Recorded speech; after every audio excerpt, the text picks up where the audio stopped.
Salam benim əzizlərim, salam benim en çok sevdiğim insanlar, hansı ki mənim səhifəmdə vardılar.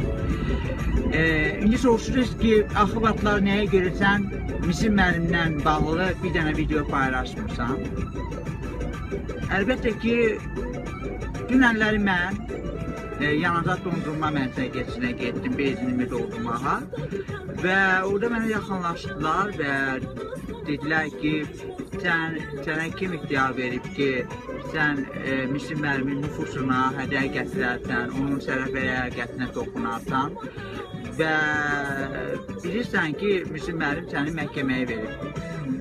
Əlbəttə ki, bu məni biraz həm belə güldürdü, sözün əsl mənasında həm də biraz düşündürdü və düşündürdü ona görə ki, mən bu maşını alandan demək olar ki, hər gün mən bu maşını alandan demək olar ki, hər gün, hər dəfə mən o yanacaq məntəqəsinə gedirəm və yanacağımı da elə orada doldururam və yanacağımı orada doldururam və fikirləşirəm ki, ora mənim üçün normal bir sivil bir yerdir.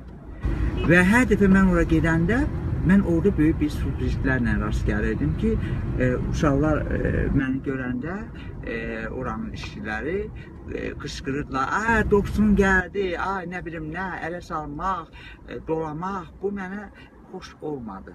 Mən dəfələrlə məhz orada üstümen işləyir, məhz misin müəllimin vaxtında həmişə belə hallar baş verir və mən misin müəllimə dedim, çağırtırdım misin müəllimi və dedim ki, uşaqlar misin müəllimi də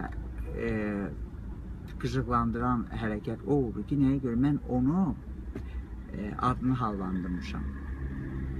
Adama soruşarlar və sən məni, sənin işçilərin məni ələ salırlar, məni dolayırlar. Sən onlara bir çarə qıra bilmədin, hə?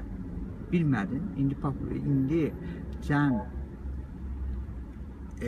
başa düşdün ki, doğrudan da tanımış olmaq necə məsuliyyətlidir, necə qorxuludur və Allah heç kimə o tanınmışlıq eləməyi qismət eləməsin. Çünki bu çox məsuliyyətli bir işdir. Çox məsuliyyətlidir. Ona görə də mən sizə nə rica edirəm? Rica edirəm ki, bugündən etibarən mən istəmirəm misin müəllimin adı xallansın. İstəmirəm mənə misin müəllimdən